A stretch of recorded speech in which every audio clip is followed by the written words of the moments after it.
एक गांव जो समंदर किनारे बसा था। आशा अपने पिताजी के साथ उस गांव में रहती थी। आशा की माँ बहुत साल पहले एक बीमारी से मर गई थी। तब से आशा घर संभालती और पिताजी मछली पकड़ने और बेचने का काम संभालते। सुबह से ही पिताजी निकल जाते काम पर और आशा खाना बनाती। जब उसके पिताजी काम से आ जाते तो पकड़कर लाई हुई मछलियों को बेच देते।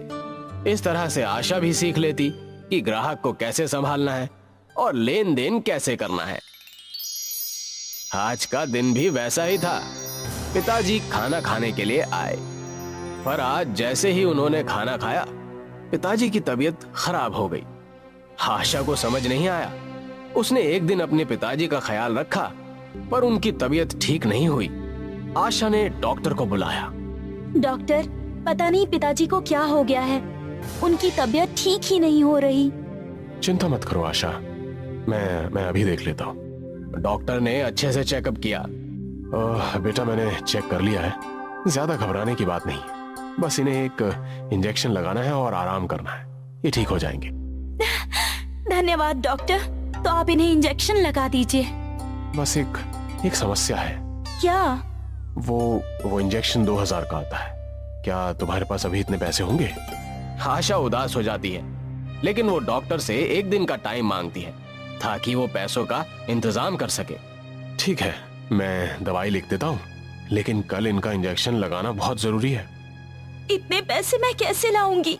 मुझे तो मछली पकड़ना भी नहीं आता। आशा बाजार जाकर जितनी मछलियां होती हैं बेच के आती है, लेकिन अभी भी पैसे पूरे नहीं होते। नाव चलाना ना आते हुए भी आशा नाव लेके मछली पकड़ने समंदर में चली जाती है। जितना आसान उसने सोचा था उतना था नहीं, लेकिन आशा नाव को पकड़े आगे बढ़ती रहती है। उसे आगे एक छोटा मैदान नजर आता है। वो नाव के साथ थोड़ी देर रुकने के बाद सोचती है। उसे वहां पड़ी एक मछली नजर आती है। ये मछली कुछ अलग तरह की मछली थी जो गांव वाले नहीं लेते थे।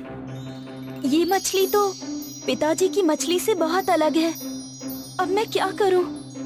आशा थोड़ी देर वहीं बैठकर सोचती है कि किसी तरह मछलियां मिल जाएं। शाम होने लगती है, लेकिन मछलियां नहीं मिलती। आशा उदास होकर उसी मछली के साथ घर चली जाती है। आशा उदास होकर सो जाती है। अगले दिन जब वो उठती है तो देखती है वो मछली पहले से बड़ी हो गई है। आशा ये देखकर बहुत चौंक जाती है।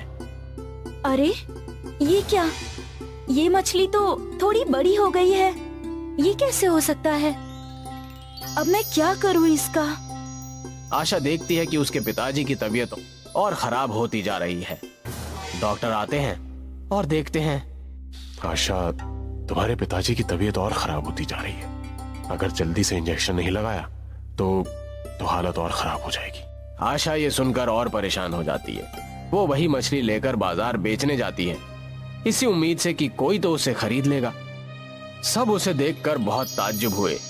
वो देखने में बहुत सुंदर थी, लेकिन बाजार में कोई उस मछली को खरीदने के लिए तैयार नहीं था। किसी भी गांव वाले को ये मछली नहीं चाहिए थी।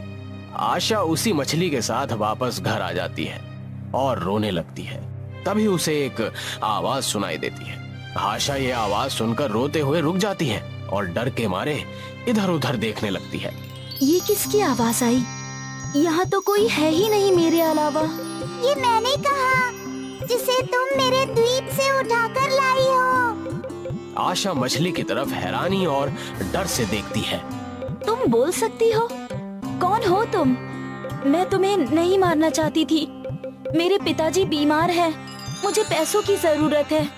तुम मुझे कुछ करोगी तो नहीं ना? चिंता मत करो, मैं तुम्हें कोई हानि नहीं पहुंचाऊंगी। तो तुम्हें क्या चाहिए? क्या मैं तुम्हें वापस तुम्हारे घर छोड़ आऊं?